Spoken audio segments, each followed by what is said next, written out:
안녕하십니까. 저는 오늘 포럼의 사회를 맡은 숙명여자대학교에서 국제학 석사 과정 중에 있는 유예린이라고 합니다. 바쁘신 일정 가운데 이렇게 귀한 발걸음 해주신 교수님과 기업, 비영리기관 관계자 여러분들께 먼저 깊이 감사의 말씀을 드리겠습니다. 그럼 오늘 포럼 일정을 간략하게 안내해 드리도록 하겠습니다. 잠시 후 3시부터 이곳 영등포구청 티움 스튜디오에서 온라인 포럼을 촬영할 예정이며 인사말, 기조 강연, 특강, 사례 발표, 종합 토론 순으로 진행하도록 하겠습니다. 지금부터 2020 YDP 제1차 온라인 포럼을 시작하겠습니다. 먼저 김도영 대표님께서 오늘 포럼의 취지와 기조 강연에 대해서 발표해 주시겠습니다. 안녕하십니까. 김도영입니다. 오늘 참 뜻깊은 시간인 것 같습니다. 코로나 이후로 굉장히 많은 사회적 어려움들이 있는데요. 이렇게 지자체가 나서서 그 관내에 있는 그 기업들, 사회공헌 어떻게 지원할 것이냐 이런 것들에 서로 논의하고 토의하는 자리여서 뜻깊은 것 같습니다. 오늘 자리를 위해서 언론인에서 오셨고요. 또 기업에서 사례 발표해 주실 거고 또 NGO에서 또 오셨습니다. 그리고 지자체, 영등포구청에서 오셔서 같이 생각을 나누고 어떤 전략 방향을 잡아가는 귀한 시간이라고 생각이 됩니다. 제가 먼저 발표 시간인데요. 저는 포스트 코비드-19 코로나 CSR 어떻게 할 것인가라는 주제로 발표를 드리도록 하겠습니다. 전체적인 순서는 국내외, 해외에서부터 코로나 이후로 전체적인 사회와 경제 현황들, 그리고 기업의 현황과 기업 사회공헌의 그 현황과 트렌드, 그리고 어떻게 협력 관계를 만들어 갈 것이냐를 간략하게 말씀을 드리도록 하겠습니다. 이제까지 그 기존 기업 사회 공헌의 트렌드는 보통 이렇게 4가지로 얘기를 했었습니다. 기업이 사회 문제 해결의 주체로 포지셔닝하고 있고, 다자간 협력 모델들이 부각되고 있다. 세 번째는 소셜 임팩트를 성과로 인식하고 있다. 그리고 마지막으로는 소셜 밸류 측정하는 것들이 강화되고 있다라는 것이 기업 사회공헌에 있어서 중요한 4가지 이슈가 됐었고요. 이런 것들은 기존의 기업은 시장 경제 내에서 사회적 경제를 지원하는 지원자 역할에서 이제는 그 두 영역이 하이브리드 되는 중간 영역들로 활동이 접어들고 있고, 일부 기업들은 사회적 경제 영역으로까지 진입하고 있는 굉장히 이제 혼재되는 그런 영역 양상을 보이고 있습니다. 이런 상황에서 코로나 사태는 굉장히 중요한 의미를 가집니다. 왜 그러냐면 코로나가 이런 기업의 변화들을 굉장히 가속화, 액셀레이트 시켰기 때문입니다. 현재 코로나 시대의 변화를 잘 보여주는 자료가 있어서 오늘 소개해 드리려고 하는데요. 어니스트 영 한영에서 나온 자료입니다. 최근에 나온 그 연구 보고서에 보면은 비욘드 코리아 코로나 이후에 기업들이 어떤 대비를 해야 되느냐 해서 현재는 코로나 현안 문제를 해결하다가 그 다음에 이런 현안 문제들을 지속적으로 견뎌내기 위한 기업의 탄력성, 그리고 마지막으로는 이후에 코로나가 계속 지속될 경우에 어떤 경영 전략을 가지고 가야 될 것이냐까지 이런 단계별로 기업들이 움직이고 있더라라는 것이고요. 이 중에서 코로나 시대의 뉴 노멀, 굉장히 이제 부각된 4가지 것들을 지적하고 있는데요. 첫 번째 세계화입니다. 세계화는 아시다시피 로지스틱스가 다 망가진 상태이기 때문에 그런 공급망 관점에서 세계화를 좀 보고 있고요. 또한 마켓 관점에서 보고 있어서 이런 것들은 아마 보호무역주의가 심화되고, 특히 주목해야 될 게 생산시설 리쇼어링, 즉 외부에 값싼 임금이 있었던 외부로 생산시설 돌렸던 것들을 지금 다 막혔기 때문에 이것들을 다시 자국 내로 끌어들이는 이런 문제들, 그러다 보면은 생산시설이 있는 외국 그런 현지 제3세계에 대한 사회공헌 활동들이 축소될 것이다. 이런 문제점들이 보여집니다. 두 번째는 디지털 기술의 혁신이죠. 비대면이다 보니까 디지털로 많은 것들이 전환되고 있고요. 이것은 다음 이후에 또 자세히 말씀드리겠습니다. 세 번째는 사회 안정망과 기업의 역할입니다. 이번에 총체적인 사회 시스템이 변화되면서 사회 안전망이 전체적으로 흔들렸고요. 그런 것들 때문에 기업이 사회 안전망을 유지 또는 강화하기 위해서 어떤 역할을 할 것이냐, 이런 관점에서 굉장히 새로운 도전이 주어지고 있습니다. 마지막으로는 소비자의 변화고요. 소비자는 이번 사태를 통해서 소비자가 가지는 가치관이 틀려졌고 공동체에 대한 관점이 틀려졌습니다. 그런 관점에서 볼 때 비영리 영역들에 대한 기대와 해야 될 것들, 기업의 공익적인 활동에 대한 관점들이 많이 변화되고 있다, 이렇게 볼 수가 있습니다. 그래서 이제 이 보고서에서는 코로나 이후 등장할 새로운 환경을 빠르게 이해하는 기업만이 생존할 수 있을 것이다. 이거 지나가리라가 아닌 것 같고요. 이제 변화된 세상을 살아가는데 그때 기업들이 어떻게 적응할 것이냐 굉장히 중요하고, 그래서 기업의 경영진이 이런 새로운 변화에 대해서 경영 전략 를 어떻게 세울 것이냐, 그리고 그런 전략 하에서 운영할 때 사회적 역할과 책임이라는 관점이 굉장히 중요하다라는 것을 강조하고 있습니다. 저도 개인적으로 전적으로 동의하는 관점인 것 같습니다.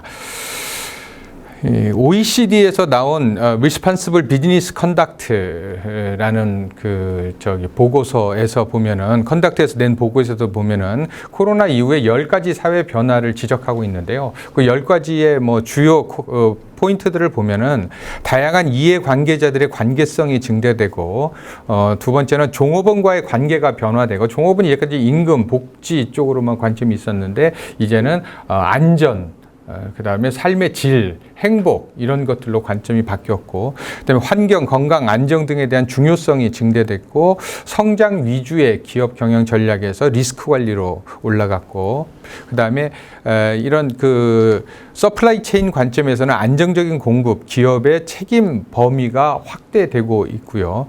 또 재무, 환경, 사회 거버넌스, 투명성들이 중요해지면서, 즉 ESG 관점들이 부각되고 투자자들 또한 이에 따라서 움직이고 있더라. 그래서 ESG가 이제까지 단순한 레귤레이션이었었고 방어적인 측면의 기준이었다면 이제는 적극적인 생존을 위한 기준으로 재인식되고 있는 상황이라고 보여집니다. 그리고 위기 상황에 대한 재무적 준비까지도 좀 논의가 되고 있고요. 또 위기 상황에 발생할 법적 리스크를 대비해야 되고, 이런 Responsible Business Conduct는 브랜드 가치와 명성에 중요하다는 연구 결과들이 최근에 많이 나오고 있어서 앞으로 이런 공익적인 활동, 사회 책임 활동은 단순히 선한 일을 넘어서서 기업 생존에 지대한 영향을 미친다라는 인식이 이제 고착화되고 계속 심화되리라 보여집니다. 이런 것들을 좀 정리해 보면은, 성장에서 리스크 관리로, 그리고 다양한 이해 관계자들과의 관계성이 중요해지고, 또한 기업의 사회적 책임 범위가 확대되고 있는 트렌드를 보여주고 있습니다. 그래서 Responsible Business Conduct가 브랜드 가치 제고는 물론이고 위기 상황을 극복하는 중요한 요소로 인식되고 있습니다. 이런 관점에서 해외의 이런 코로나 이후에 이런 공익 활동들을 보면은요, 먼저 캔디드라는 비영리 기관에서 조사한 내용인데, 여기에 보면은 각 개인이나 기업들이 코로나를 위해서 기부한 금액들이 순위를 또 먹여놨어요. 그래서 굉장히 많은 유수 기업과 경영자들이 이런 기부를 이렇게 하고 있죠. 또한 각 기업들도 코로나 사태가 나자마자 해외 기업들은 서둘러서 많은 기부에 참여하고 있는 상황입니다. 이걸 요약해 보면은 기업이나 기업 재단들, 그리고 기업가들이 기부를 하고 있고요. 코로나 이후에. 두 번째는 기업 역량과 연계한 지원 활동을 하고 있습니다. 저는 알코올에 관련된 비즈니스에서는 손소독제라든가 이런 것들을 하고 있는 것들이 대표적인 예라고 볼 수 있고요. 세 번째는 기업 서비스 지속을 위한 노력들입니다. 특히 이제 택배 관련된 아마존이라든가 우리나라 같으면 쿠팡이라든가 11번가 이런 기업들이 코로나 사태 이후에도 계속 서비스를 지속할 수 있도록 다양한 노력들을 하고 있더라. 이런 노력들은 앞으로 계속될 뉴노멀 시대의 경영 전략을 위한 전략적 단계로 발전하기 위한 다양한 시도들로 보여지고, 이러한 노력들은 과정상에 보여지는 현상들이기 때문에 앞으로는 전략적 노력들이 많이 중요해지지 않을까 보여집니다. 이런 관점에서 우리나라 기업들은 어떤 상황인지 한번 짚어보면요, 당연히 세계 경제 환경에 영향을 받습니다. 한 세 가지 정도로 구분할 수 있는데요. 첫 번째는 글로벌 경제 악화로 인한 영향을 받습니다. 이번 코로나로 인해서 금년도 2, 4분기 근로시간이 세계적으로 14% 감소됐는데요. 그것은 약 4억 명의 정규직 일자리가 없어진 것과 같은 효과입니다. 이것은 뭐 일자리가 없어지면은 파생되는 다양한 사회 문제는 우리가 익히 예측할 수 있고요. 이 여파는 우리나라에도 동일하게 지금 미치고 있다고 보여집니다. 두 번째는 산업 구조의 변화입니다. 대면 산업들이 급속히 축소되고 있고요. 외식업, 숙박업, 도소매업, 비즈니스 서비스 관리, 제조업 등이 치명적인 타격을 입었죠. 또 이런 디코드 EFC 아날리시스에 의하면은 이런 대면 산업들은 잠재적으로 사양 산업이 되고 있고 식품, 의약, IT, 배송과 같은 산업들은 새로운 그런 발전할 수 있는 그런 기업으로 부상하고 있습니다. 이런 산업계가 재개편되면서 우리 사회의 구조 또한 개편되고 있다 이렇게 보여지고요. 그 세 번째 특징으로는 비대면 경제로의 전환입니다. 비대면 경제가 초기에는 코로나를 대응하기 위한 대응적인 활동이었는데 이제는 이게 고착화되고 있는 것 같고요. 그건 크게 두 가지 정도로 볼 수 있는데 첫 번째는 온라인 플랫폼에서의 활동입니다. 온라인 플랫폼은 쇼핑, 엔터테인먼트, 교육, 의료 등이 온라인상에서 이루어지고 있고요. 두 번째는 스마트 워크입니다. 스마트 워크는 이제 재택근무 또 스마트 오피스와 같은 것들 그러다 보면은 공간을 전략하게 되고 그런 유관된 업종들, 비즈니스들이 또 바뀌게 되고 하는 큰 변화가 예측이 됩니다. 이런 코로나로 인해서 GDP를 보면은 2020년 1분기에 전체로 다 마이너스를 보이고 있고요. 한국은행 자료입니다. 그리고 서비스, 즉 업종별로 보면은 이제까지 말씀드렸던 특징들이 굉장히 적나라하게 나타나는데요. 부동산이라든가 금융보험, 또 파이낸스 쪽, 그리고 정보통신과 같은 비대면으로 가능한 산업들은 굉장히 성장을 하고 있는데 그 외의 산업들은 큰 어려움 가운데 있는 것으로 경제들이 보여집니다. 이런 경제 위기, 기업의 변화에 따른 굉장한 케오스 이런 것들이 우리 사회에 어떤 영향을 미치냐면요.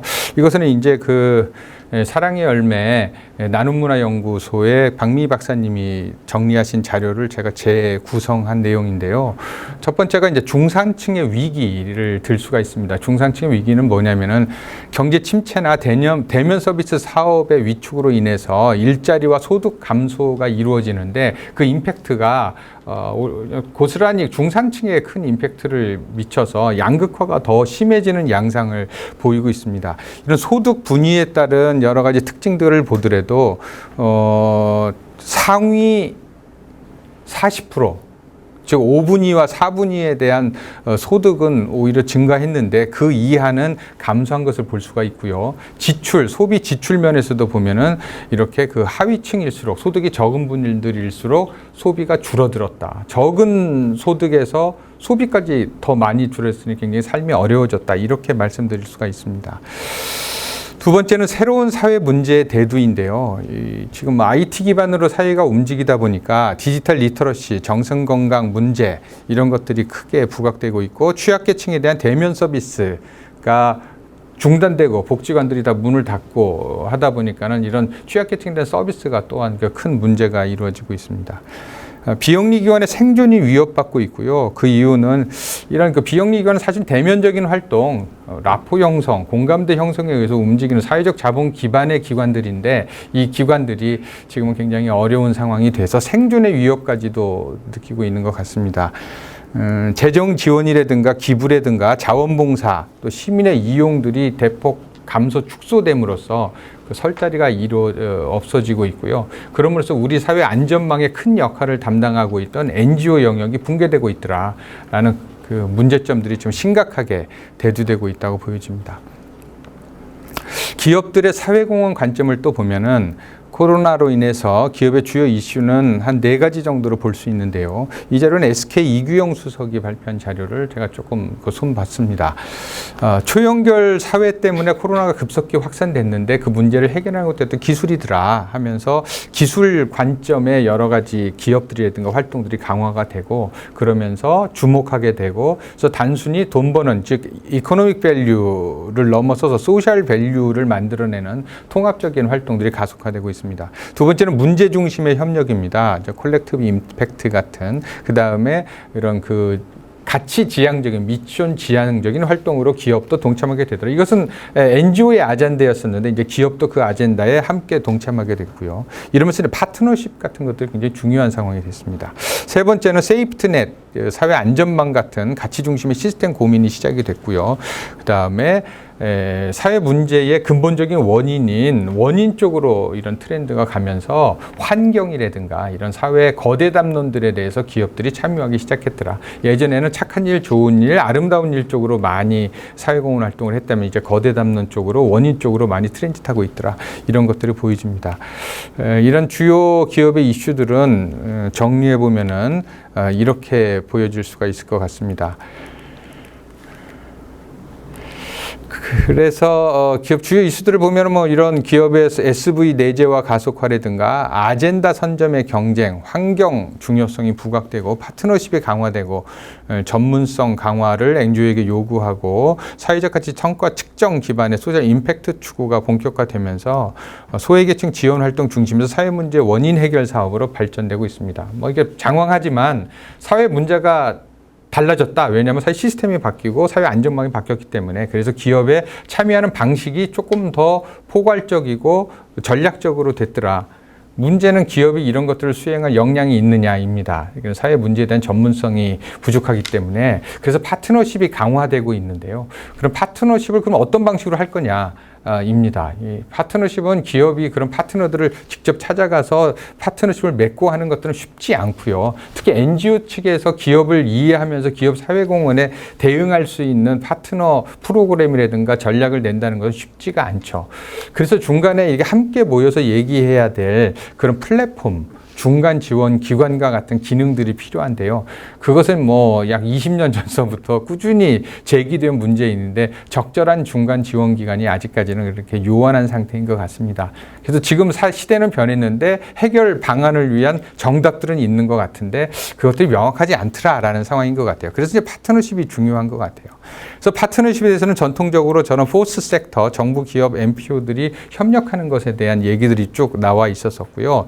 이런 파트너십은 자선적 관점에서 통합적으로 발전하고 대규모 프로젝트가 되고 그다음에 활동의 영역도 광의가 되고 주변적인 것에서 중심적인 사업으로 모델로 부각되고 있고 이런 서로 파트너 간의 상호작용도 빈번하게 이루어지면서 운영 또한 복잡한 형태의 양상을 띠게 됩니다. 그리고 사회적 가치도 이런 파트너십을 통해서 굉장히 확대되는 모양들을 보여집니다. 이런 것들은 기업 관점에서 보면은 자선적 사회공헌에서 통합적이고 대규모적이고 복잡한 형태로 가고 있다라는 측면에서 더욱더 파트너십을 어떻게 맺을 것인가 그 플랫폼이 굉장히 중요한 상황이라고 보여집니다. 그럼 기업의 역할은 무엇이냐라고 한다면은 사회 문제 해결하기 위해서는 스페시픽한 어떤 대상이 필요하잖아요. 보통 그게 지역사회입니다. 보스턴 컬리지에서 기업시민센터에서 기업 사회공헌을 논할 때 CCCI라고 얘기를 합니다. 그게 뭐냐면 Corporate Community Involvement. 기업이 지역사회에 참여하는 것입니다. 그래서 기업이 있는 본사나 그 사업장 지역에 있는 사업들을 위해서 무언가 하는 것, 이것들이 굉장히 중요하다. 가까운 데 먼저 하고 먼데 뭐 이런 관점이에요. 그런 관점에서 본다면은 기업은 이런 사회 문제 해결에 있어서 가장 중요한 것은 먼저 서포터 역할입니다. 기업이 가지고 있는 예산, 인력, 시설, 경영 노하우, 마케팅 인프라 이런 것들에 대한 서포터 역할. 두 번째는 모델을 만들어가는 것이고요.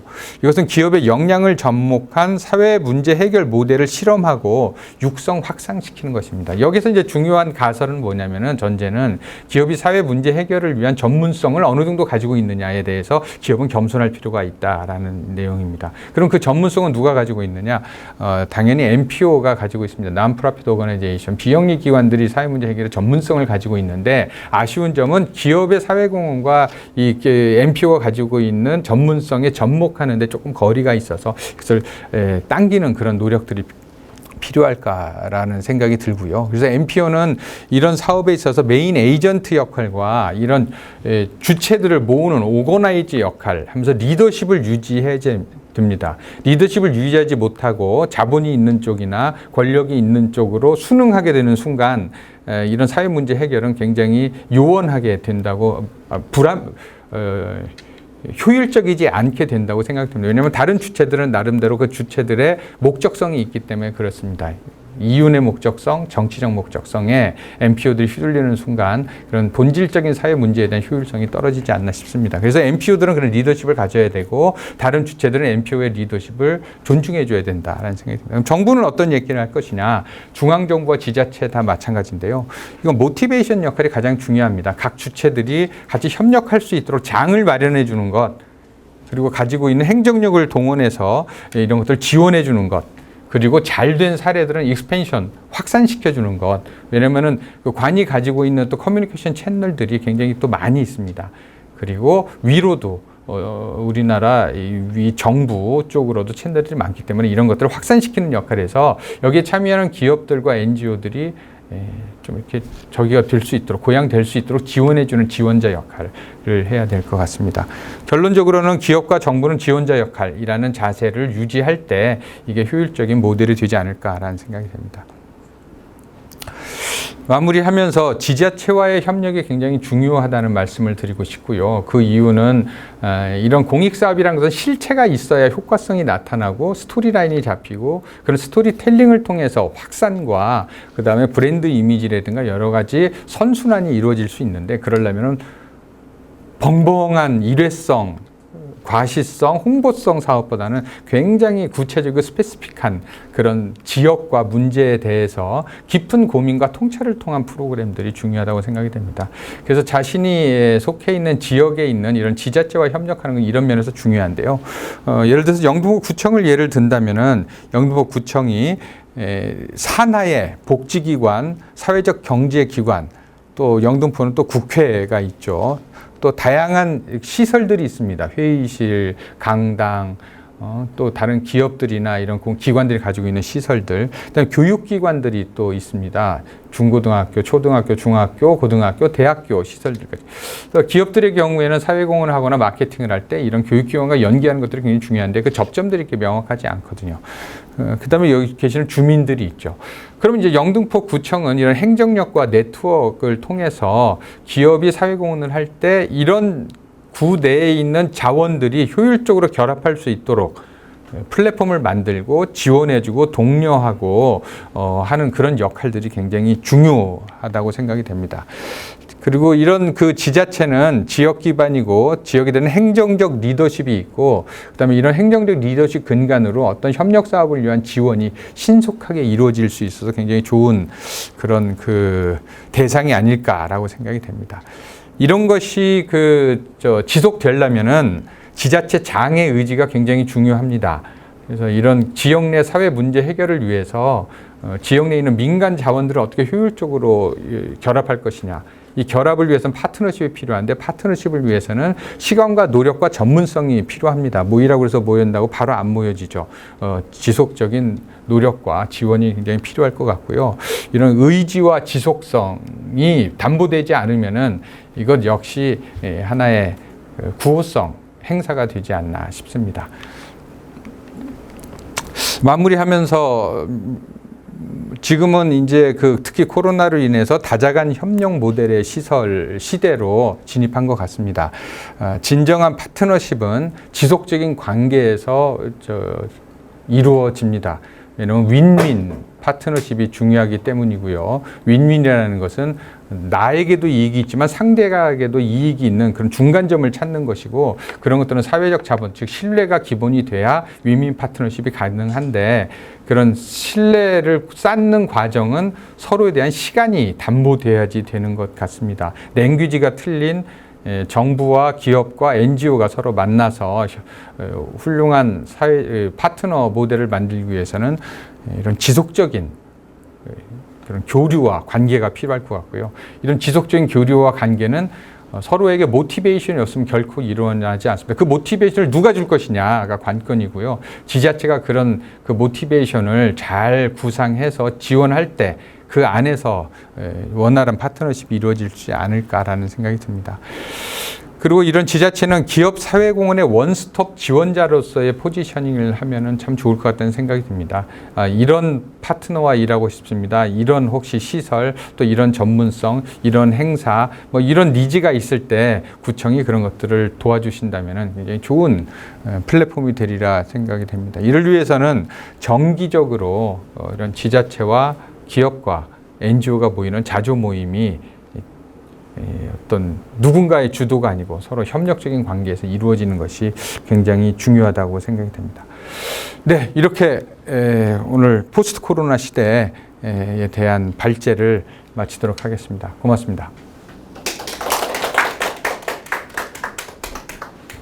네, 이상으로 김도영 대표님께서 포스트 코로나 시대의 CSR 전략에 대해서 방향성을 제시해 주셨습니다. 네, 다음은 포스트 코로나 CSR 새로운 도전에 대해서 발표를 해주실 GS 칼텍스 박필규 CSR 추진팀장님 모시겠습니다.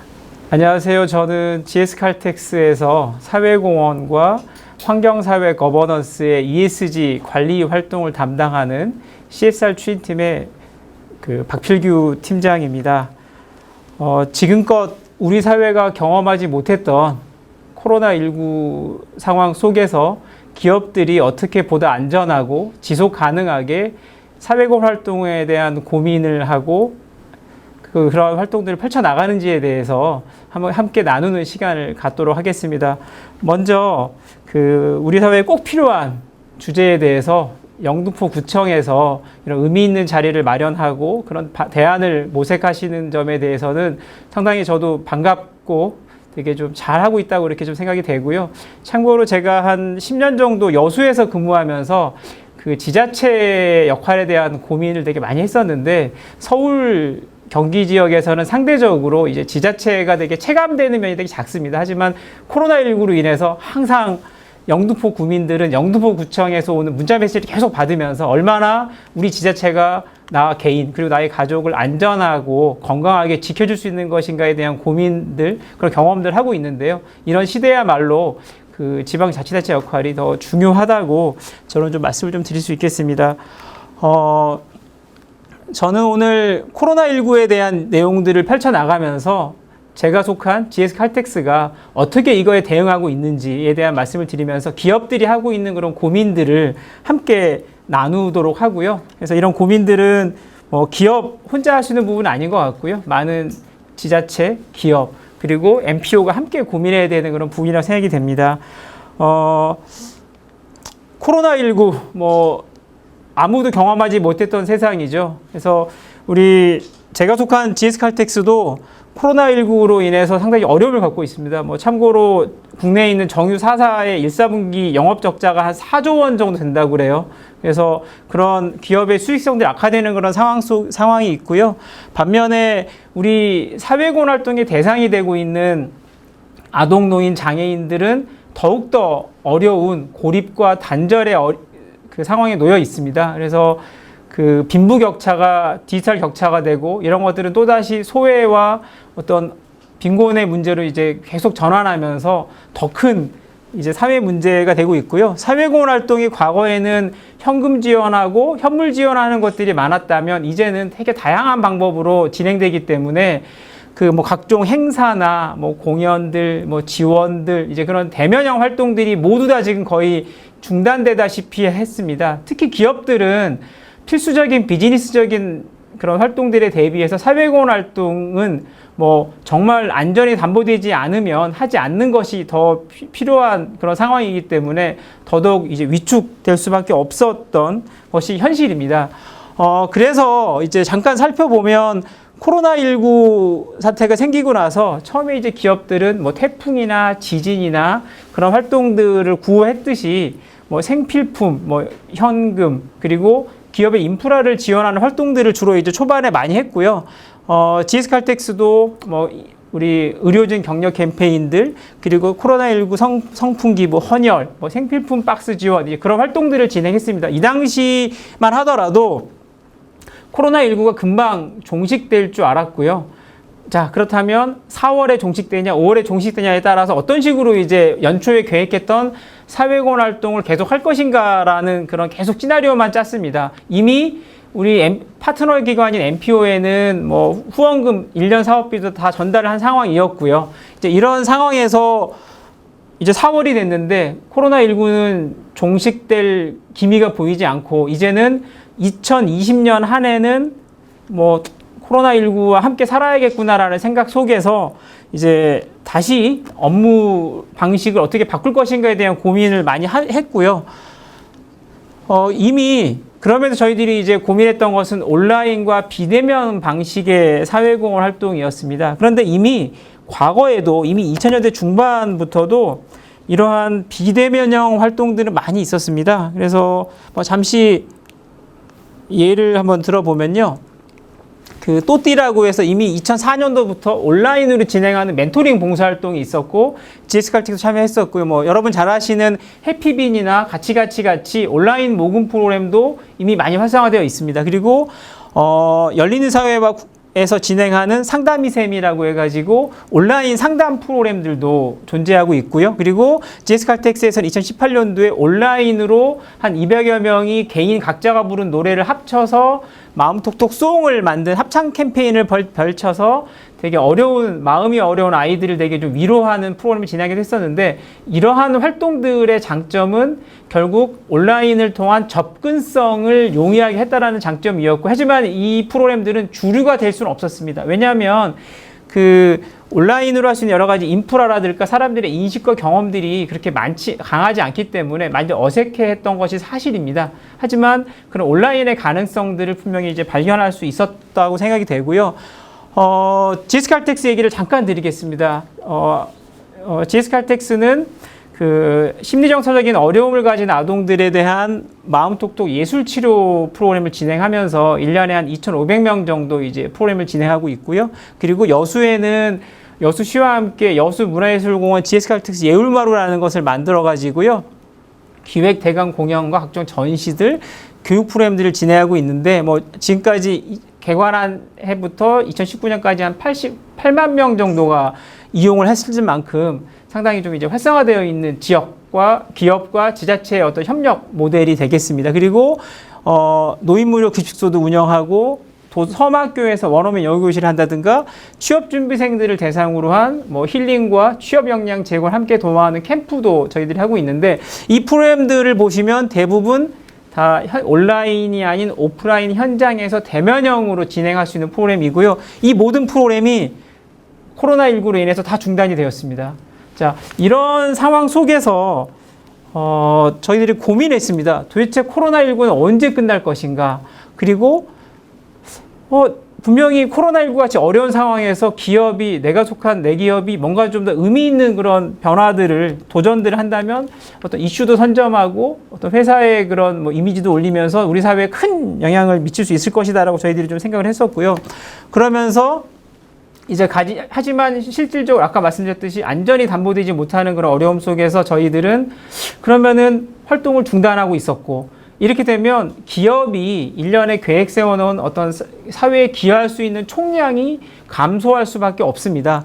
이제 이런 상황 속에서 이제는 우리 사업의 이해관계자들이 또 어려움을 겪었습니다. 우리 기업이야 이미 영리활동이 있기 때문에 항상 지속 가능할 수 있겠지만, 우리 MPO들 그리고 도움을 받아야 하는 아동, 노인, 장애인들의 수혜자들은 이제는 그들의 생존이 위협받으면서 이제 저희들이 참 고민이 많았고요. 특히 GS칼텍스는 아까 이제 말씀드렸듯이 예술치료사들이 있습니다. 이 예술치료사들은 저희들이 한 60명 정도 이제 풀을 갖고 있는데, 마음톡톡 예술치료 프로그램 안 하면서 이분들은 다 그냥 실업자가 될 수밖에 없는 그런 현실이었고요. 자, 그러면서 그러면서 저희들이 이제 온라인 프로그램에 대한 고민을 좀 시작했습니다. 그런데 실제로 오프라인 대비해서 현재 우리가 경험한 바도 없고, 그리고 상대적으로 오프라인보다는 되게 좀 효과성은 떨어질 수밖에 없는 것이 현실이었고요. 이제 그러면서 그럼에도 불구하고 한번 해보자라고 하고 저희가 온라인, 비대면형 그리고 새로운 방식으로 도전하는 것이 그 지속 가능한 기업사회공헌, CSR 그리고 이제 대한민국의 어떤 비영리 생태계에 기여할 수 있겠다라는 그런 판단을 했고요. 이제 그런 고민 속에서 저희는 한번 온라인으로 모든 할 수 있는 프로그램들을 다 한번 도전을 한번 해봤습니다. 저희들은 먼저 이제 예술치료 프로그램을 온라인으로 진행을 해 보았습니다. 실제로 이제 예술치료라는 것은 우리 아동 청소년의 마음을 다루고 있고요. 아이 컨택을 해야 하고 또래와 같은 반 친구들과 모여서 상호작용을 해야 되기 때문에 저희는 오프라인으로 하는 것이 당연하다고 생각을 했습니다. 이제 그러면서 저희가 이제 마음톡톡 중에서 예방과 치유 프로그램 중에서 일단 치유의 프로그램은 조금 뒤로 하고 예방 프로그램을 저희들이 이제 온라인으로 한번 진행을 해보려고 했는데 처음에는 이제 우리 파트너 기관도 좀 힘들어했고 예술치료사들도 되게 좀 힘들어했습니다. 한 번도 안 해본 경험이기 때문에 스트레스 게이지도 되게 높았었고요. 그러면서 저희가 먼저 이제 그러니까 참여 가능한 이제 우리가 파일럿을 할 수 있는 아동 청소년을 저희들이 모았고요. 치료사들을 가지고 다양한 예술 매체를 가지고 이제 파일럿 프로그램을 진행하면서 가능하다라는 것을 발견했고요. 그러면서 학교 측과 협의하는데 어떤 학교는 온라인으로 하자라고 하는 학교도 있었고, 우리는 온라인으로는 못해. 그리고 어떤 학교는 좀 상황을 봅시다라고 이제 3개로 나눠졌는데 그게 이제 4월달 상황이었습니다. 그때 당시만 하더라도 학교가 정상 등교를 할 수 있다라고 판단했을 때였고 저희는 정상 등교가 안 될 수 있다라는 그 시나리오를 가지고 접근했었는데 그것이 되게 중요했던 것 같습니다. 그래서 저희들이 이제 서울 경기에 있는 4개 학교에서 이제 600명 대상으로 이제 현재는 온라인을 하고 있고요.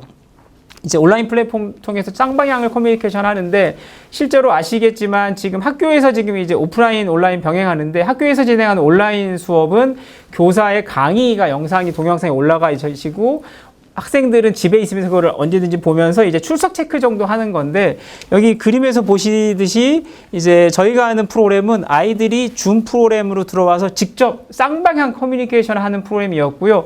치료사들이 처음에 어려워했고 아이들 되게 어색했지만 저희들이 쭉 진행하면서 오히려 코로나19로 인해서 더 불안해지고 아이들 만나지 못해서 위축되고 스트레스가 더 많아지고 집에만 있어야 되는 아이들이 가지는 그런 불안감과 스트레스들을 해소할 수 있는 그런 경험들을 저희들이 했고요. 특히 이 반 친구들이 특히 이제 5월달 같은 경우에는 개학을 하지 않았기 때문에 이 아이들이 오히려 마음톡톡 프로그램에서 오히려 반 친구들이 만나다 보니까 관계 증진에도 도움이 됐었고요. 대신에 오프라인 대비해서 상호작용이라든가 그런 표현할 수 있는 한계는 분명히 저희들이 생각을 했습니다. 그래서 지금의 과제는 이런 한계들을 어떻게 이제 극복할 수 있을 것인가가 저희 가장 큰 고민이고요. 2학기 때에는 그것들을 극복하려고 지금 이제 우리 여름방학 때는 이제 치료사들에 대한 뭐 교육과 슈퍼비전들 이제 그런 부분들을 좀 강화하려고 저희들이 생각을 하고 있습니다. 그리고 옆에 보시는 그림은 굿네이버스와 함께 그 마음톡톡 프로그램을 할 수 없는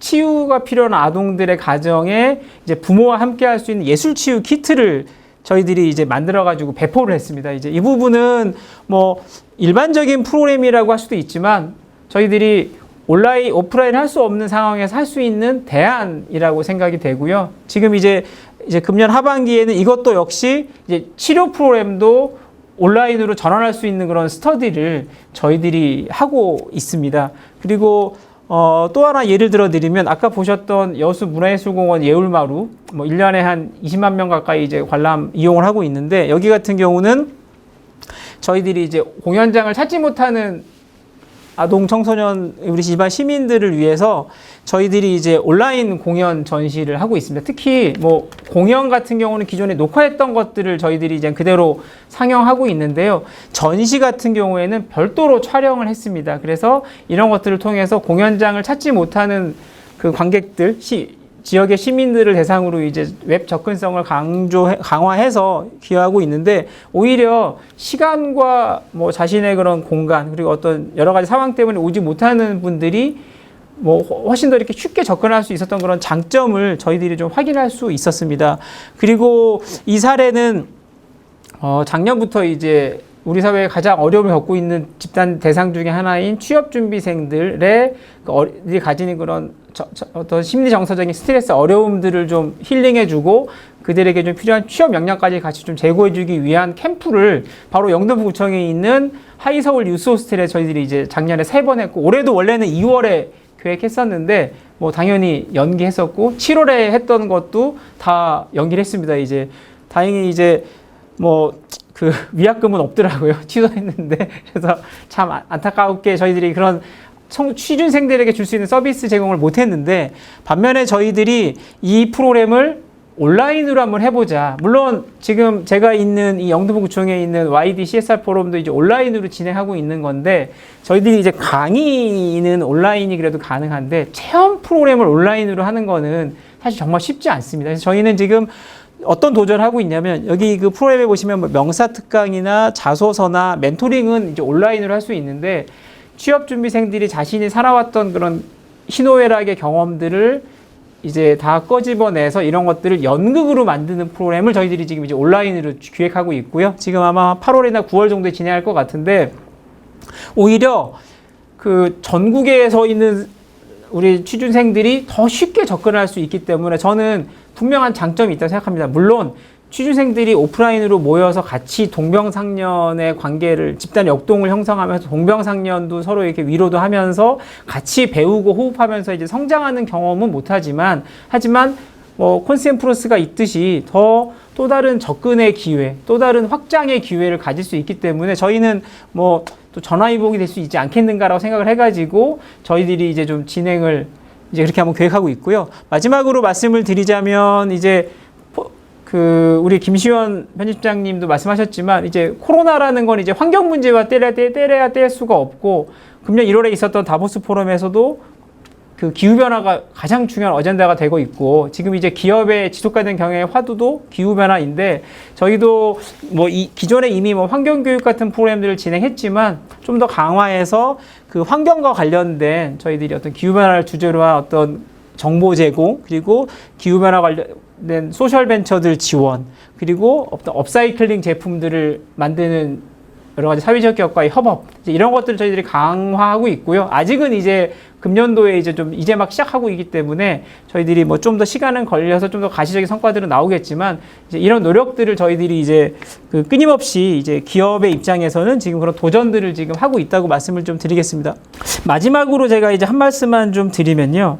결국 그 대부분 이제 이럴 겁니다. 이제 코로나가 많은 기업과 NPO들 그리고 지자체에서 코로나가 지나가겠지. 내년 되면 나아지겠지. 내후년 되면 나아지겠지라는 그런 생각들을 다 하시고 저도 그렇습니다. 하지만 이제 우리 뭐 모두 다 많이 고민하시듯이 더 이상 과거에 코로나 이전의 그 시대는 안 온다 그러잖아요. 이제 그래서 우리가 각자가 처한 뉴 노멀에 적응하지 못하면 우리 사회가 가진 문제를 해결하는 방법론, 솔루션은 나오지 않는다고 저는 생각을 합니다. 그런 면에서 뭐 GS칼텍스 같은 기업, 영등포구청 같은 그런 지자체들, 또 여러 기업이나 단체들이 소수가 만들어낼 수 있는 그런 대안들은 우리 모두의 해결책이 될 수 있다라고 저는 뭐 감히 말씀을 좀 드리겠고요. 그 금년도는 정말 저는 좋은 기회라고 생각합니다. 뭐 역설적이긴 하지만 우리가 새로운 시도들을 마음껏 할 수 있는 좋은 기회가 되고 이 기회가 내년이 되면 우리가 도전하고 새로운 방법을 만들어낸 조직과 개인과 여러 가지 정부 기관들은 분명히 이제 많이 올라가 있을 것이고요. 적응하지 못하고 코로나가 지나가면 과거의 방식으로 진행하겠지라고 생각했던 곳들은 격차가 더 벌어질 것입니다. 이제 그런 면에서 이제 우리가 분명히 이제 좀 더 새로운 대안과 방안들을 찾아내야 되겠다 생각이 되고요. 우리가 찾아내는 방안은 바로 지금은 뉴노멀이지만 내후년 그리고 좀 더 시간이 지나면 그것이 이제 노멀이 될 것입니다. 이제 그런 면에서 이제 우리 기업뿐만 아니라 지자체 모든 NPO들이 같이 고민하고 새로운 대안들을 찾아나가야 될 것이 생각이 되고요. 우리 영등포구청의 이런 자리, 이런 노력들이 상당히 좀 그런 것에서 큰 역할을 하지 않겠는가라고 기대를 하면서 저희도 항상 늘 같이 고민하고 호흡하도록 하겠습니다. 감사합니다.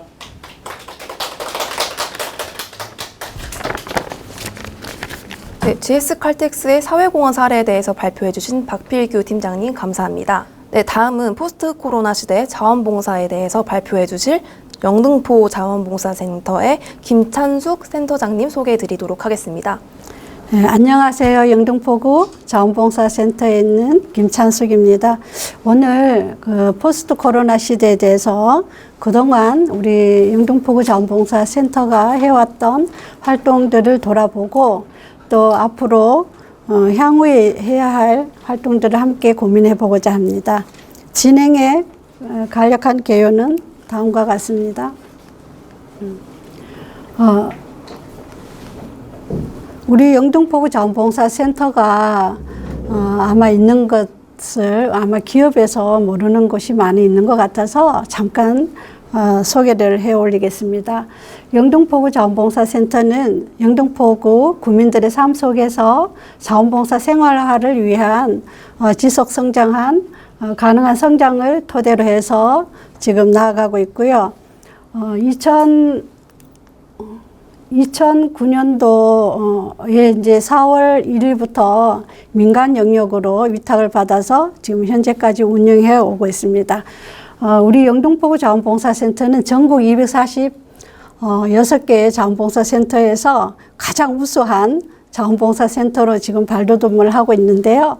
거기에는 우리 영등포구 자원봉사자들과 또 우리 영등포구 자원봉사센터와 함께하는 그 기업의 사회공헌 활동에 후원이 있었기 때문에 가능하다라고 저는 생각하고 있습니다. 이 자리를 빌어서 감사 말씀 올리겠습니다. 우리가 2017년부터 지금 3년간 제가 2019년까지 저희 센터와 함께한 자원봉사 기업 사회공헌 활동 현황인데요. 우리 센터에 등록된 기업은 149개 기업입니다. 아까 조금 전에 우리 GS 칼텍스 왜 우리 영등포구하고 안 하셨는지 149개 없습니다. 앞으로 좀 생각해 주세요. 네. 근데 이제 활동 기업은 한 50개가 지금 참여하고 있고요. 임직원들이 6,705명이 참석하셨습니다. 활동 횟수는 232회인데 공교롭게도 원래 2020년 들어와서는 코로나19 때문에 지금 현재 한 10개의 기업이 지금 참여하고 있어요. 지금 1월부터 시작해서 7월 현재까지 한 10개 기업에서 활동을 하고 있는데 횟수로는 한 35회 임직원들이 913명으로 지금 참여하고 있는데 굉장히 줄어들었죠. 참으로 안타까운 사실입니다. 재난이 발생을 하면 보통 이제 중앙정부가 다 이렇게 컨트롤 타워가 되겠지만 지자체로 내려오면은 지자체와 자원봉사센터가 항상 협력을 해서 이렇게 재난 현장 활동에 참여해서 활동을 하고 있는데요.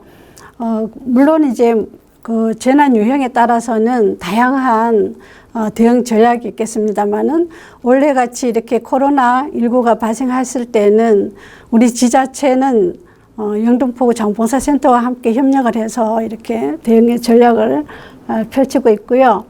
그동안에 우리가 재난 현장이 발생을 많이 했었는데 2007년도 여러분들도 많이 아실 겁니다. 2007년도에 그 태안 원유 유출 사고 때에도 123만 명의 자원봉사자가 참여를 해서 기름을 닦아내고 했던 그 기적 같은 일이 있었죠. 여러분들도 다 기억을 하실 겁니다.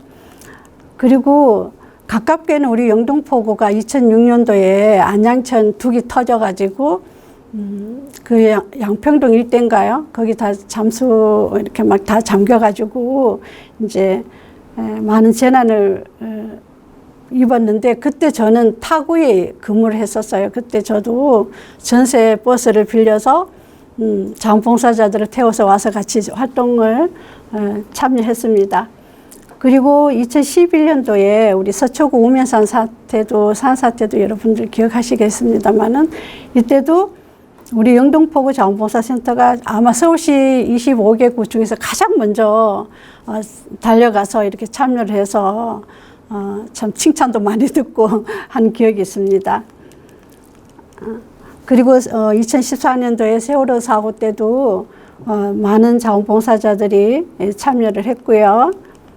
이제 산불이 피해가 있었을 때도 이렇게 자원봉사자들이 많이 참여를 했고요.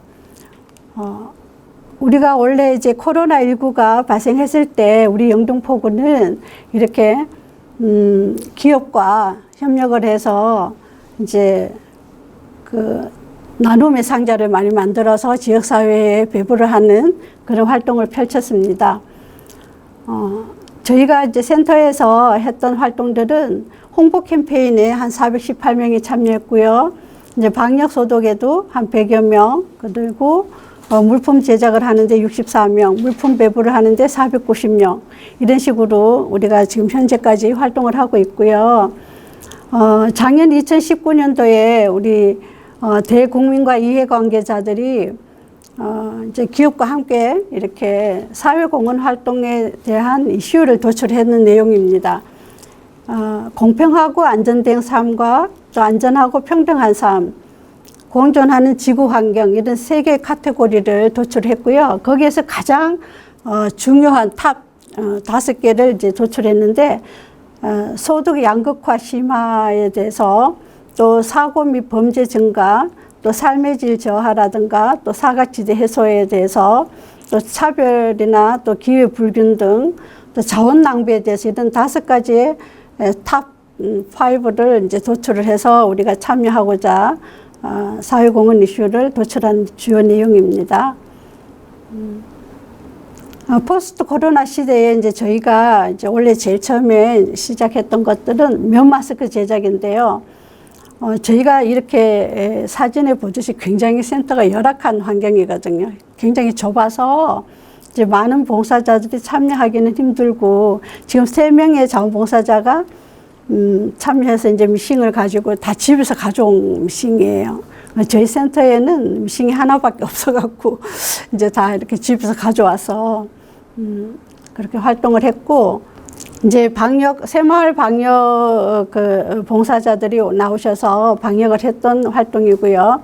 그리고 저희가 이제 영등포 구청역 그 4분 출구에서 시민들을 대상으로 면 마스크 나눔을 활동을 했었습니다.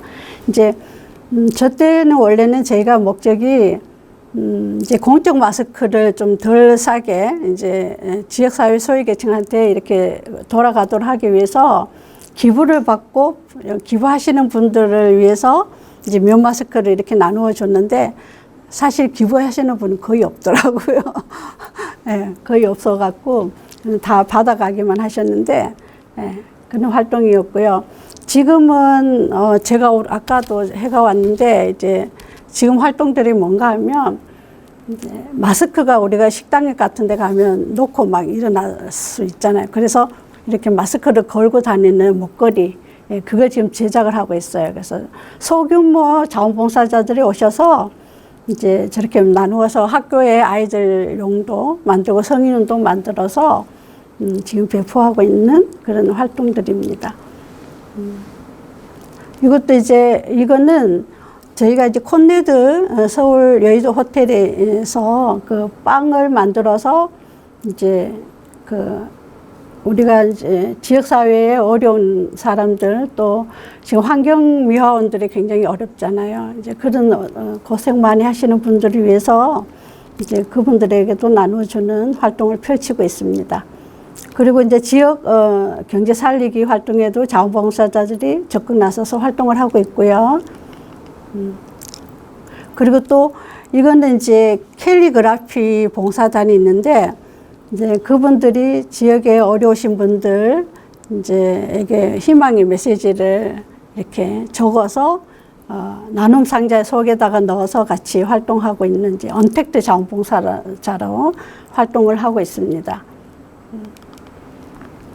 그리고 이거는 이제 그 기업에서 지금 많이 참여하고 있는데요. 노란 발자국이라 그래서 그 초등학교 그 스쿨존 지역 둘레의 횡단보도에서 양옆을 살피세요라는 문구와 이제 발 모양을 해서 이제 안전을 대비하는 그런 언택트 자원봉사 활동을 하고 있는데 지금 많이 참여하고 있고요. 저희 영등포구도 볼런티어 오케스트라가 있습니다. 그래서 저희가 지금 계획은 이번 토요일 날 당산공원에서 이제 비대면으로 이제 공연을 할 계획인데 잘 진행이 될지는 모르겠습니다. 그래서 지금 연습하고 있는 모습인데, 그리고 또 이제 코로나 시대에 지금 가장 문제가 안전이잖아요. 근데 배달하시는 분들의 그 안전사고도 지금 급증하고 있고, 그래서 또 이제 막 배달이 많다 보니까 일회용 제품들이 굉장히 쏟아져 나오는 그 상황에서 세척되지 않는 일회용품들이 많이 나와서 거기에 근무하는 근로자들이 감염에 노출되어 있다.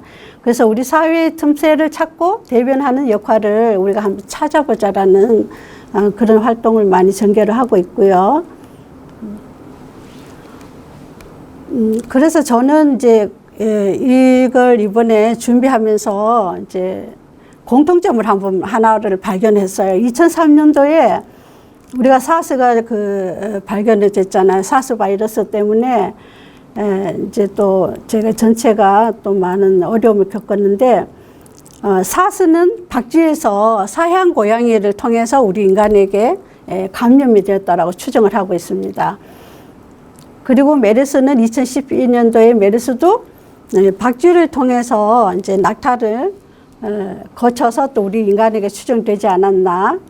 또 에볼라도 마찬가지로 박쥐에서 침팬지를 통해서 이제 우리 인간에게 감염되었다라고 추정을 하고 있고요.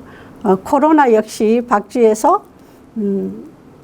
그 우한, 중국 우한으로부터 해서 이제 이렇게 우리 인간에게 감염되었는데, 이 네 가지 공통점을 이렇게 살펴보면 다 우리가 동물하고 인간과의 관계인 것 같아요. 그래서 이제 인수 공통 감염병이다라고 하는데, 이제 우리 인간이 동물로부터 또 바이러스가 감염되면 우리 인간이 또 감염이 되고, 또 우리 인간들이 또 감염이 된 것을 또 동물에게 이렇게 전달하고 서로 주고받고, 그렇게 해서 이제 앞으로는 기업의 모든 활동도 이제 자연 보호를, 아까 우리 칼텍스 팀장님도 말씀하셨듯이 이제 자연의 환경에 대한 경각심을 같이 높여야 되지 않을까, 저도 동감을 하고 있고요. 그래서 앞으로는 우리가 봉사 활동도 더욱더 더 환경 친화적으로 해야 된다라는 것들을 이제 생각을 하면서 우리가 이제 자연과의 관계를 한번 다시 재정립해야 되지 않은가. 우리가 지금 사회적 거리를 둔다라고 하지만 우리는 다시 자연과의 거리를 둬야 된다. 왜냐? 우리가 사람들이 생태계를 이제 파괴하면서 지금 동물들이 살아야 할 그 자연의 서식지가 굉장히 이렇게 자꾸 좁아지잖아요. 그렇게 하다 보니까 그 동물들이 이제 갈 곳이 없다 보니까 계속 지금 뭐 뉴스에서도 보면 멧돼지가 막 산으로 먹을 것이 없어서 내려온다던가, 이제 인간이 살고 있는 지역사회에 막 내려와서 이제 혼란을 주고 이제 그러는데, 그래서 앞으로는 우리가 자연과의 거리두기 캠페인을 좀 많이 벌이자라는 것들을 제안하고 싶습니다. 그래서 이제 우리가 좁게는 우리 영등포구를 생각하면 우리가 앞으로의 봉사활동은 이제 안장천이나 한강 그 환경 정화에 많은 초점을 줘야 되겠다라는 것과, 또 우리가 지금 포스트 코로나 시대에 이제 지역사회 어르신들이 굉장히 고독하거든요.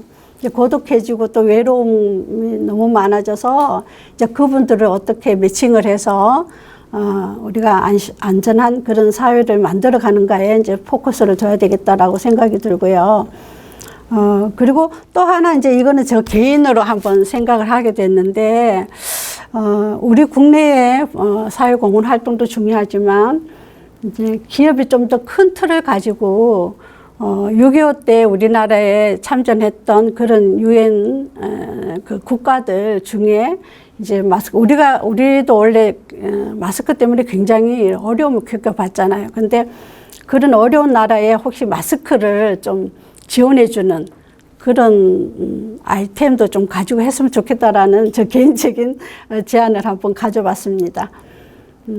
그래서 이제 마지막으로 우리가 이제 앞으로는 우리가 사회공헌 활동이라든가 또 개인이 하고자 하는 그 자원봉사 활동도 새로운 형태의 연결을 해야 된다.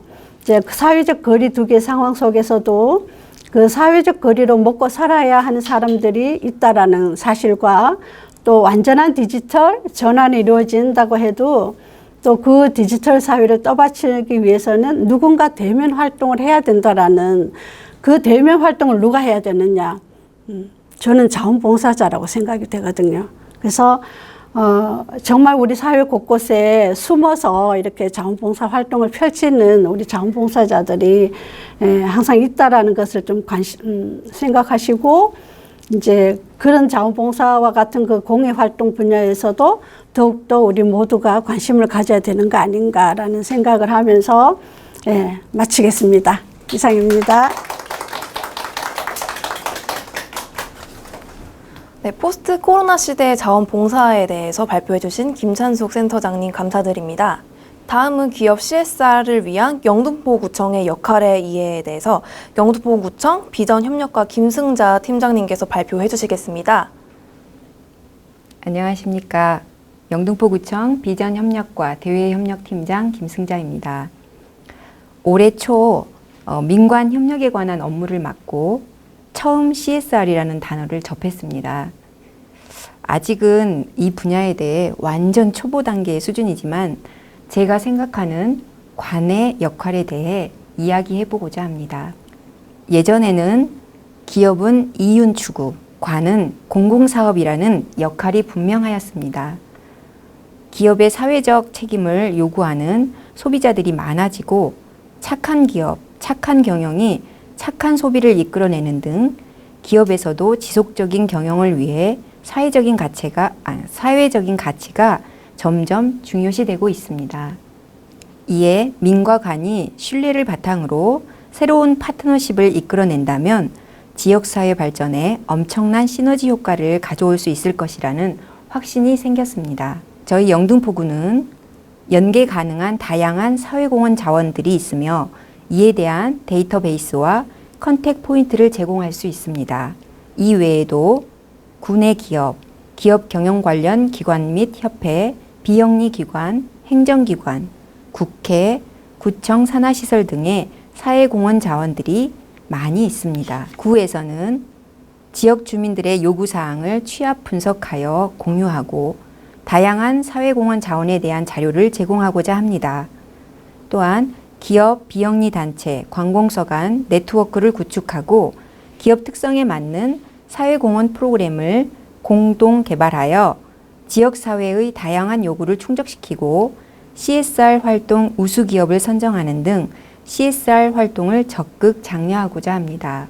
영등포구청은 관내 기업들의 CSR 활동을 지지하며 기업의 CSR 관련 소중한 자원이 효과적으로 사용될 수 있도록 구청의 행정력과 협조가 가능한 범위 내에서 적극적으로 지원하는 플랫폼으로서의 역할을 수행하도록 노력하겠습니다. 다음은 민관 협력 사업에 대한 한두 가지 사례를 말씀드리겠습니다. 첫 번째 사례는 우리 관내에 이랜드 크루즈와 2018년 12월 19일 MOU를 체결하고 더불어 잘 사는 문화도시 영등포라는 사업을 추진하고 있습니다. 이랜드 크루즈에서는 저소득층, 장애인, 소규모 시설 관리자 등 문화 소외계층에 매월 100명씩 크루즈 무료 승선을 제공하고 크루즈 뷔페 식자재를 영등포 사회복지협의회에서 운영하는 푸드뱅크에 기부하거나 쪽방촌 등 노숙인 무료 급식소 등에 제공하고 있습니다. 이렇게 재단에서는 사업을 기획하고 기업은 사업 수행을 하며 관에서는 행정 지원을 하는 협력 시스템을 구축하고 있습니다. 두 번째 사례는 주식회사 피플 멀티기업과 2020년 6월 17일 MOU를 체결하고 사물 인터넷 기술 이용 홀몸 어르신 건강지킴이 사업을 추진하고 있습니다. 주식회사 피플 멀티는 IT 업체로 홀몸 어르신 가정에 일체형 센서를 설치하고 관제센터에서 센서를 통해 어르신들의 심박수, 호흡, 움직임을 실시간 모니터링하여 위급 상황에 대비할 수 있도록 하였습니다. 기업은 사업을 제안하고 구에서는 대상자를 선정하는 등 민관이 공동으로 사업을 수행하였습니다.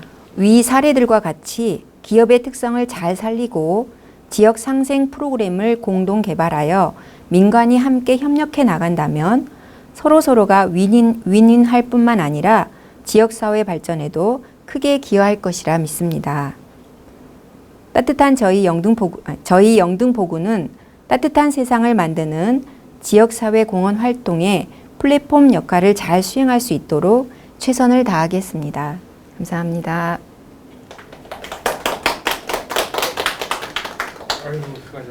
네, 좋은 말씀해주신 김승자 팀장님 감사드립니다. 네, 다음은 포스트 코로나 시대 CSR 어떻게 할 것인가에 대해서 참석해주신 연사분들의 자유로운 의견들 들어보겠습니다. 이 자리는 기존에 있었던 세미나나 뭐 컨퍼런스하고 좀 틀리게 굉장히 조금 독특한 자리여서 저도 할 얘기들이 굉장히 많은 것 같습니다. 느낀 점 굉장히 많았었고요. 먼저 오늘 그 발표해 주셨던 분들께서 다른 분들 발표 듣고 어떤 느낌 드셨는지 소감 좀 먼저 여쭤볼게요. 박필규 팀장님 먼저 시작해 주시겠습니까? 네. 코로나로 인해서 사회적 거리 두기를 잘 하다 보니까 사실 이제 많은 분들을 만나기가 되게 쉽지 않은데요. 이제 이런 자리를 통해서 저는 이제 기업에 있기 때문에 이제 기업의 관계자로서 어떤 생각과 고민들을 많이 나누긴 하지만 기업에 있으면서 이제 그런 비영리 단체나 언론 이제 그리고 지자체의 그런 고민들을 함께 듣는 것이 저에게 큰 도움이 됐고요. 그러니까 내가 하고 있는 고민이 우리 회사가 하고 있는 고민이 우리 회사만의 고민이 아니라 우리 모두의 고민이구나라는 생각을 좀 하게 됐고 그런 역지사지의 마음으로 또 저희가 또 함께 해야 되겠다라는 그런 또 다짐을 또 하게 됩니다. 네, 김승자 팀장님. 네, 저도 지금 이런 자리가 지금 제가 처음 접하는 자리인데요. 이렇게 올해 초에 처음으로 이제 그 사회공헌 사업에 대해서 업무를 맡고 CSR이라는 걸 처음 접했어요. 근데 이제 이렇게 그냥 일반 기업이나 사회에서 CSR 활동이 활발하게 이루어지고 있다는 걸 보고 깜짝 놀랐고요. 저희 관에서 너무 등한시했구나 라는 생각이 많이 들었습니다. 그래서 앞으로는 이렇게 기업에서 활발히 활동하고 있는 자원들을 좀 더 효율적으로 최대한의 효과를 누릴 수 있는 그런 효과를 발휘할 수 있게끔 저희 구청에서 적극 지원하도록 그쪽 방면으로 힘을 쏟아야겠다라는 생각이 들었습니다. 네. 아유, 팀장님 말씀 드리니까 오늘 이 포럼을 굉장히 잘 개최했다 하는 생각이 드네요. 우리 센터장님. 네. 네, 저는 사실 2009년도에 영등포구로 왔는데 이 CSR 포럼을 한다라는 소식을 듣고 굉장히 신났어요. 사실은 너무 즐거웠어요. 처음이거든요. 사실은 우리 센터가 중심이 되어서 포럼을 해봤지만 관에서 이렇게 자리를 펼쳐주시는 거는 처음이었어요. 그래서 전 너무 신나가지고 근데 또 이렇게 분위기가 또 이런 분위기로 하니까 너무 색다르고 되게 재밌어요. 감사합니다. 아주 고무적인 말씀 해주셨네요. 서두에서 말씀드렸다시피 오늘 포럼은 지자체, 특히 이 구청을 중심으로 이 구라는 영역에서 어떻게 기업의 사회공헌을 효율적으로 할 것인가를 고민해보자라는 첫 스타트를 끊는 그런 자리였었습니다. 결국 오늘 키워드는 지역사회라는 것과 기업 사회공헌이라는 두 가지 키워드로 쭉 귀결되는 것 같습니다. 지역사회 중심의 사회공헌 활동, 이것이 왜 중요한가? 특히 많은 대기업이나 큰 기업들은 지역사회 중심으로 하기도 하지만은 대부분 좀 이슈성 있는 사업들을 전국 단위로 하기도 하고 다른 지역 사업들을 하기도 하고 하면서 자기 지역을 조금 이렇게 다음 레벨로 생각하는 경우들이 많은데요. 오늘 이렇게 포럼 하면서 지역사회 중심의 사회공헌 활동이 참 중요하지 않나 하는 생각들을 들었습니다. 이에 대해서 조금 오늘 발표하신 분들의 의견을 좀 들었으면 좋겠습니다. 먼저 지역사회 중심의 사회공헌 활동을 전문적으로 해오셨었죠. 우리 여수 계실 때 우리 박필규 팀장님 소회 좀 말씀해 주십시오. 네.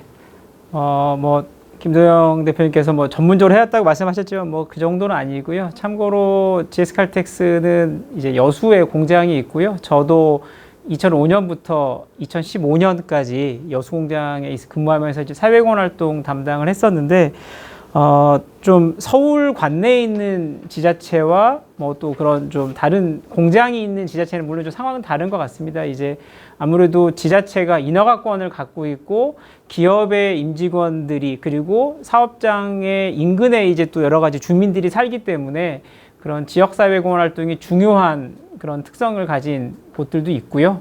하지만 뭐 서울시 관내에 있는 뭐 지자체 같은 경우는 뭐 물론 이게 어떤 뭐 그런 영향을 받는 것이 상대적으로 적기 때문에 상대적으로는 이제 그렇게 이슈가 있지는 않은 것 같아요. 이제 실제로 코로나 이전에는 더더욱 그랬었고 그냥 이제 우리 기업의 임직원들이 그 지자체에 일단 살지 않는 거죠, 이제. 그런데 지금은 이제 저는 코로나로 인해서 우리 그 사업장이 아닌 본사 지역, 특히 이제 영등포구 관내에는 뭐 여의도도 있고 되게 많은 대기업이나 여러 가지 중소기업들의 사업장, 그러니까 사무실이 되게 많이 있는데 그곳들에서 이제 실질적으로 이제 코로나로 인해서 안전이 되게 중요한 이슈가 됐고 그 안전을 바로 최일선에서 지켜주는 것이 바로 지자체, 영등포, 여기 바로 옆에도 이제 영등포 보건소가 사실은 상당한 지금 인상을 받고 왔는데 지자체가 나의 안전을 지켜주고 나의 회사의 안전을 지켜준다라는 것이 너무나 명확하게 이제 인식이 되고 있기 때문에 저는 그 어느 시기보다 그 이런 대도시 지역의 지자체도 그 되게 중요하게 저는 생각이 되고요. 이제 그런 면에서 지금이야말로 지자체와 함께하는 협업의 사회공헌 활동이 제일 되게 중요하다는 생각이 들고 그런 방법론은 아직 많이 우리가 찾지 못했기 때문에 이제 찾아야 되지 않겠는가 좀 그런 생각이 되고요. 그런 다양한 시도가 2020년에 이루어져야지 아까 제가 이제 말씀드렸듯이 내년 내후년에 더더욱 큰 그런 해결책들이 이제 가시화될 것이라고 생각이 됩니다. 네, 아유 역시 전문가셔서 말씀이 그냥 귀에 쏙쏙 들어옵니다. 좋은 말씀 감사합니다. 이거 뭐 다른 분들 하실 말씀 없으실 정도로 참 정리를 잘 해주셨던 것 같은데요. 이런 지역사회 중심의 사회공헌의 중요성에 대해서 또 다른 의견 있으신 분 말씀 주시면. 네, 지역사회 지금 GS칼텍스 박필규 팀장님께서 말씀해 주셨는데 근데 왜 GS칼텍스가 영등포구하고는 저희 자원봉사센터하고는 한 번도 안 하셨거든요. 본사가 지금 강남에 있습니다. 본사가 강남 역삼동. 네, 근데 이제 저도 그 기업이 소재해 있는 그 지역 사회에서 우선적으로 사회공헌 활동을 해야 된다라는 것은 정말 지당한 말씀인데요. 저는 이제 경험을 말씀드리자면 대기업은 대체로 지역 사회를 외면하고 있더라고요. 왜냐? 저도 이제 이 영등포구가 아닌 타구에 있을 때 이제 대기업을 이제 사회공헌 활동을 어떤 걸 했으면 좋겠나라고 저한테 문의가 왔어요. 문의로 와서 막 엄청 고민을 하고 머리를 싸고 이렇게 해서 계획서를 딱 세워줬는데 그 다음에 아무런 반응이 없는 거예요. 봤더니 자기들 자체적으로 그냥 사회 뭐 공헌재단 무슨 나눔 재단 만들어서 자체적으로 다 해버리지 지역사회를 외면하는 그런 걸 겪으면서 나 이제는 앞으로는 대기업하고는 하지 않을래 라는 생각을 가지게 되었는데 이제 앞으로는 사실은 지역사회 문제는 지역사회에 있는 센터나 자치구가 훨씬 잘 알거든요.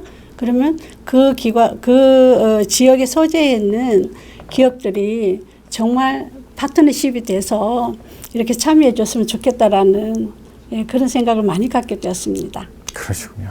가슴 아팠던 사건은 몇 년도쯤이었어요? 2004년도, 5년도였어요. 그렇죠. 예. 그 당시 왜 이거 여쭤보냐면요. 그 당시 기업들이 사회공헌 열심히 하다가 재단을 만들면서 자기 주도적으로 하는 시기가 그때였었어요. 네, 맞아요. 그러다가 이제 조금 지내다 보니까 이게 우리 전문 영역이 아니구나 한계성을 느끼면서 다시 밖에 손을 내밀기 시작하는 겸손한 자세로 가는 게 그때는 2010년 넘어서면서 이제 그 단계로 좀 갔던 것 같아요. 그래서 그 가슴 아픈 것들 요즘에는 좀 덜하지 않을까라는 생각이 듭니다. 지금 많은 전문가들이 이런 코로나 사태가 지나갈 것이다가 아니고 이런 상태가 이제 계속 유지될 것이다. 다른 세상이 시작됐다라고 선언을 하는데 그럴 때 이제 그런 위기 관리가 기업에게 있어서는 굉장히 중요하고 그럼 위기 관리를 위해서는 지역 사회 내에서의 사회 안전망 구축의 기업이 어떤 역할을 탄탄하게 해야 된다. 이게 중요하다. 이런 말씀을 해주셨네요. 예, 기업 이것은 사회공헌 전략을 넘어서서 경영 전략으로까지도 중요한 그 멘트가 아니신가 그렇게 생각이 됩니다. 이렇게 쭉 말씀을 들으면서 느끼는 게 이제는 지역사회 중심으로 파트너십 기반의 새로운 형태의 자원봉사 활동 이런 것들이 굉장히 사회공헌 활동이 중요하지 않나 하는 생각이 듭니다. 파트너십이 굉장히 중요하게 대두되고 있고요.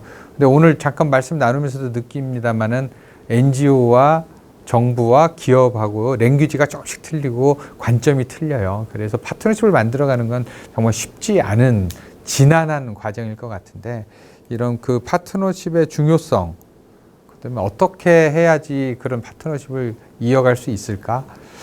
그런 관점에서의 또 그 구청과 같은 지자체의 거는 뭘까? 이런 좀 생각들이 듭니다. 좀 너무 큰 복잡한 질문이지만 오늘의 주제이기 때문에 이런 그 파트너십 어떻게 잘할까? 지자체가 어떤 역할을 했으면 좋을까라는 관점에서 한마디씩 해주시면서 마무리를 지으면 어떨까 싶습니다.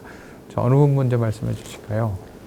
제가 말씀을 드리고 싶은 거는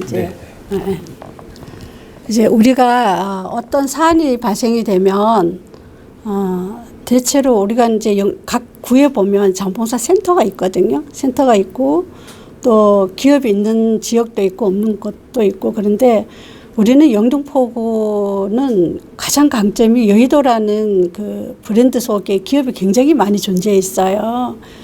그럼에도 불구하고 어떤 기업이 굉장히 많다라는 것은 아는데 저희가 접근하기가 굉장히 힘들어요.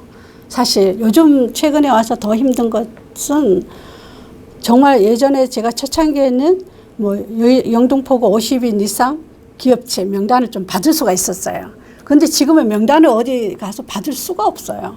그러다 보니까 자원봉사센터에서는 어떤 사안이 발생이 돼도 어떤 좋은 프로그램이 있어도 기업을 연결을 할 수 있는 방안이 너무 힘드는 거예요. 그렇다고 또 밑에 직원들이 가서 이렇게 아무리 직원하고 만나서 하더라도 사장님이나 오너가 그런 사회공헌 활동에 관심이 없으면 다 커트가 되거든요. 근데 저 입장에서는 제가 가서 기업의 사장님들하고 좀 이렇게 면담을 하거나 해서 이렇게 좋은 제안을 드리고 싶고 이렇게 협업을 하고 싶은데 그 루트가 너무 힘드는 거예요. 그럼 어떻게 하면 될까요? 근데 이제 관에다가 얘기하면 또 이것도 또 잘 안 되는 그런 경우가 있더라고요. 네. 그래서 이제 그런 파트너십을 형성함에 있어서 좀 자유롭게 이렇게 연결고리가 있었으면 좋겠다라는 그러네요. 것들을. 네. 서로 이해관계가 틀리기 때문에 좋은 프로그램 있다. 기업 너네 왜 안 오니? 근데 기업 입장에서는 그런 니즈가 그 당시에 없을 수도 있고 하니 중간에서 이런 것들을 잘 조율하는 중간 플랫폼이 있었으면 좋겠다. 이런 굉장히 중요한 말씀을 해주셨어요. 저희가 그래서 연초에 항상 우리가 기업사회공헌 담당자한테 제안서를 만들어라고 해요. 우리가 원래 하고자 하는 사업들을 제안서를 만들어서 기업에 한번 뿌려보자 라고 하면 이제 어떤 기업은 이렇게 연락이 오지만 대체로 대기업은 오지가 않아요. 네. 그런 것들을 좀 역할을 해줄 수 있는 곳이 있었습니다. 왜 안 올까요? 자체적으로 하지 않을까요? 저는 그런 생각을 하고 자체적으로 할 있어요. 역량이 없을 텐데. 자체적으로 많이 할 것 같아요. 그렇지는 않고요. 되게 대기업 같은 경우에는 대기업이 가지는 프로그램의 니즈가 따로 있거든요.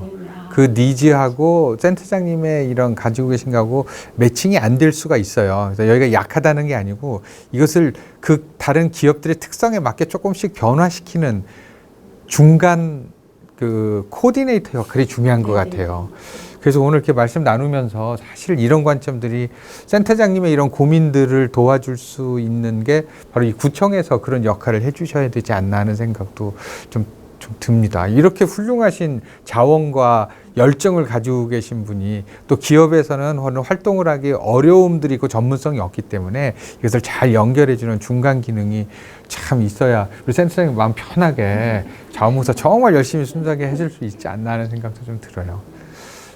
네, 저도 이제 김동영 대표님 말씀에 전적으로 공감을 하는데요.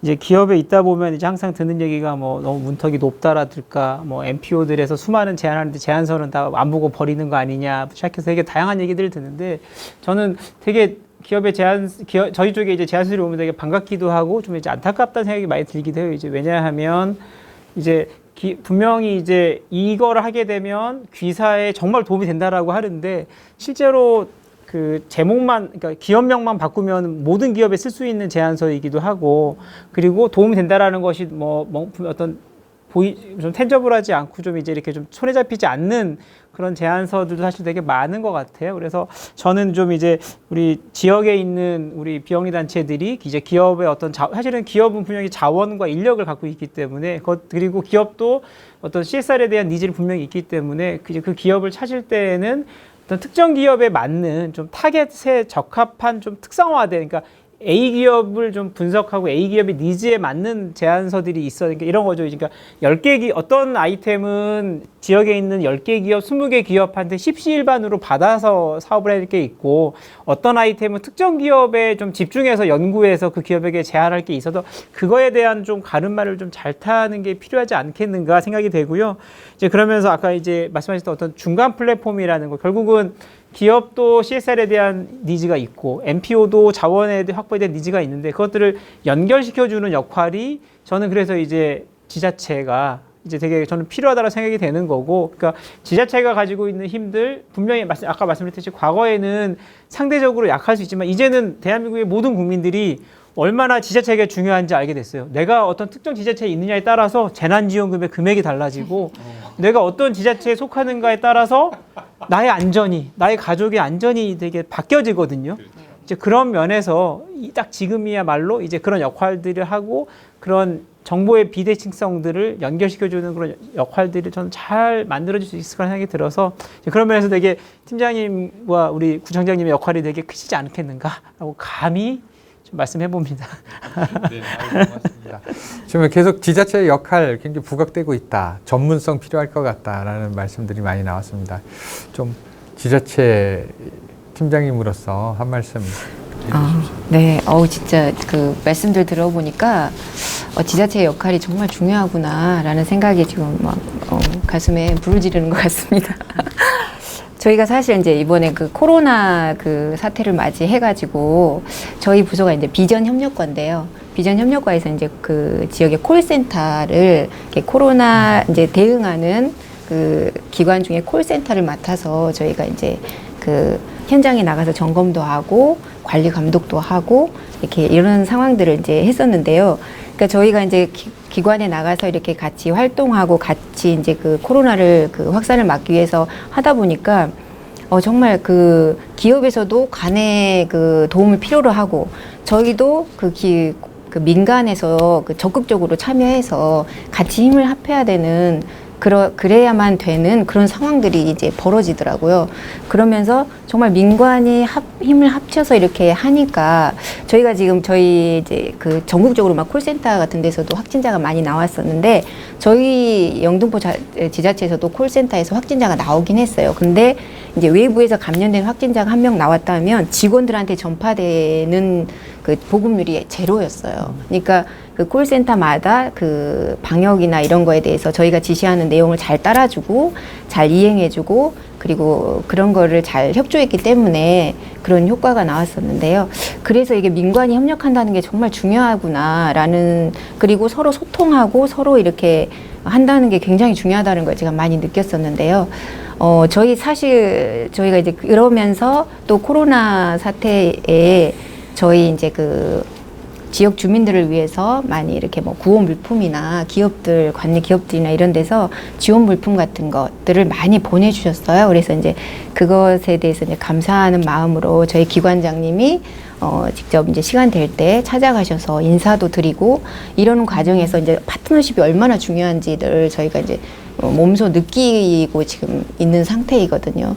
그리고 이제 뭐 그 김찬숙 센터장님도 얘기하셨듯이 이렇게 기업이나 이렇게 그 각자 예전에는 각자 그냥 잘 각자 본인들 역할을 그냥 했었던 그런 부분들이 있는데 그거를 저희가 이제 그 플랫폼화 해가지고 연결을 해주면 이게 정말 시너지 효과가 너무나 크게 나타나겠구나라는 걸 지금 절실하게 느끼고 있거든요. 그리고 저희는 또 이제 그 지자체만이 가지고 있는 행정력이나 그리고 또 이제 어떤 협조 관계를 맺을 수 있는 그런 힘들이 있으니까 저희가 그런 그 플랫폼 역할을 해서 뭐 자료도 제공하고 또 주민들이 원하는 그런 요구사항들도 저희가 적극 최일선에서 저희가 수렴을 하잖아요. 그래서 그분들의 지역 주민들이 원하는 요구사항을 최일선에서 받아서 그걸 또 잘 전달하고 그리고 그거에 맞는 여러 가지 프로그램들을 같이 개발하고 비영리 단체하고 뭐 기업하고 저희 그 지자체가 이렇게 힘을 합하면 정말 그 살기 좋은 정말 지역사회를 만들 수 있지 않을까 싶은 그런 큰 꿈이 생겼습니다.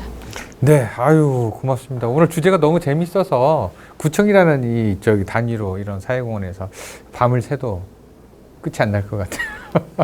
네, 저도 많이 배웠고요.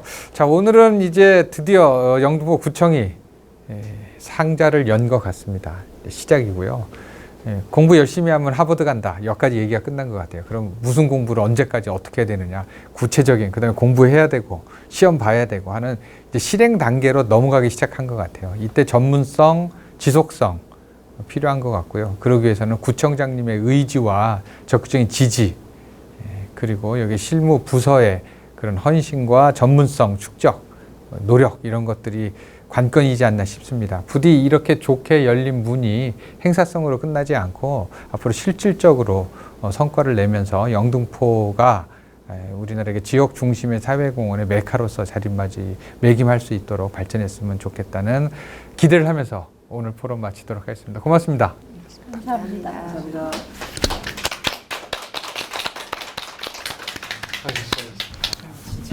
네, 좋은 말씀해주신 패널 분들께 감사드립니다. 네, 이상으로 YDP CSR 제1차 온라인 포럼을 마치겠습니다. 긴 시간 수고 많으셨습니다. 감사합니다.